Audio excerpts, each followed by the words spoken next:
मुंद्रा में बाघिन MT2 की रहस्यमयी मौत के 24 घंटे बाद वन राज्य मंत्री सुखराम बिश्नोई की नींद टूटी और उन्होंने एक बयान जारी कर सफाई दी। उधर मुकुंदरा में स्थानीय लोगों ने बाघ की मौत के लिए जिम्मेदार अधिकारियों पर सख्त कार्रवाई करने के लिए विरोध प्रदर्शन किया। तो इस बीच नाहरगढ़ बायोलॉजिकल पार्क में सफेद बाघ की भी मौत हो गई।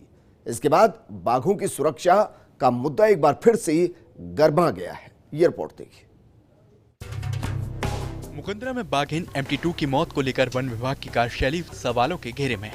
इसी बीच वन राज्य मंत्री सुखराम बिश्नोई ने भी एक संतुलित बयान जारी किया है और कहा है कि मुकुंदरा टाइगर रिजर्व में बाघिन MT2 की मौत के मामले में राज्य सरकार बेहद गंभीर है।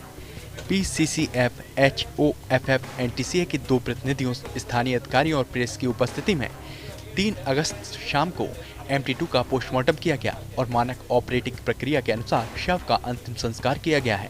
साथ ही मामले की जांच जारी है। अंतिम तथ्य जांच के बाद ही सामने आ पाएंगे। बाघ, बाघिन और मुकुंदरा टाइगर रिजर्व की रक्षा सुरक्षा हमारी सर्वोच्च प्राथमिकताओं में से एक है, जिनके साथ समझौते का कोई सवाल ही नहीं उठता है।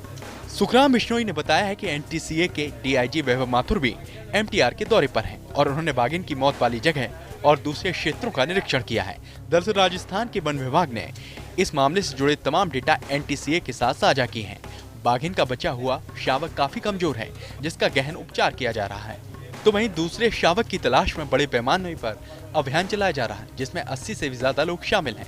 वहीं शुरुआती जांच में लगता है MT2 की मौत की वजह शायद शावक के बचाव में MT1 से उसकी हुई भिड़ंत लगती है। फिलहाल प्रारंभिक जांच फील्ड डायरेक्टर MTR कर रहे हैं, जिन्हें अतिशीघ्र जांच रिपोर्ट प्रस्तुत करने के निर्देश दिए गए हैं। तो दूसरी ओर राजधानी जयपुर के नाहरगढ़ बायोलॉजिकल पार्क से एक और बुरी खबर सामने आई है। नाहरगढ़ बायोलॉजिकल पार्क में सफेद बाघ की दहाड़ हमेशा के लिए शांत हो गई है। बाघ के शव का पोस्टमार्टम करने के बाद शव का अंतिम संस्कार किया गया है। करीब 1.5-2 महीने पहले सभी एनिमल्स की स्क्रीनिंग की गई थी। उनके किडनी लेवल की जांच करने के लिए IVRI से हमें सलाह दी गई थी।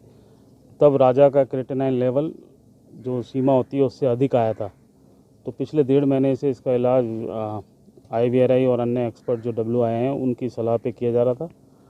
पिछले 5-7 दिन से इसने खाना कम किया था और 3-4 दिन से खाना छोड़ दिया था। उसको वहाँ से हटाकर रेस्क्यू सेंटर में स्क्वीज केस में रखा गया था, जहाँ पर इसका इलाज IVRI और उनके डॉक्टर द्वारा बताए गए दवाओं से किया जा रहा था। पर आज सुबह जब करीब 12:30 बजे के आसपास इसकी तबीयत थोड़ी खराब हुई और उसके बाद इसने दम तोड़ दी।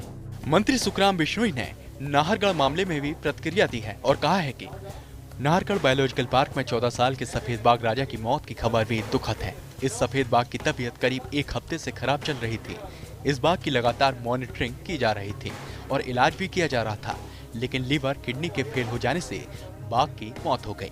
कुल मिलाकर मंत्री सुखराम बिश्नोई के बयान से जाहिर होता है कि मानो वो पूरे मामले पर सफाई दे रहे हैं। इधर स्थानीय लोग बाघिन MT2 की मौत के विरोध में जिम्मेदार अधिकारियों पर कार्रवाई की मांग कर रहे हैं। जहां मंत्री सुखराम बिश्नोई कह रहे हैं कि पोस्टमार्टम और अंतिम संस्कार नियम अनुसार किया गया है, जबकि प्रत्यक्षदर्शियों और वन्य जीव विशेषज्ञों का कुछ और कहना है। वहीं खबर है कि घटना के 24 घंटे बाद दूसरे शावक को अभी तक ढूंढा नहीं जा सका है और जिस एक शावक को रिकवर किया गया है उसकी हालत भी नाजुक है। साथ ही नाहरगढ़ बायोलॉजिकल पार्क में हुई सफेद बाघ की मौत ने भी पूरे मॉनिटरिंग सिस्टम पर सवाल उठा दिए हैं। अब देखना यह है कि जिम्मेदार वन अधिकारियों पर कार्रवाई आखिर कब होती है और विशेषज्ञ अधिकारियों की तैनाती टाइगर रिजर्व में कब हो पाती है। Nirmal Tiwari, first India news, Jaipur.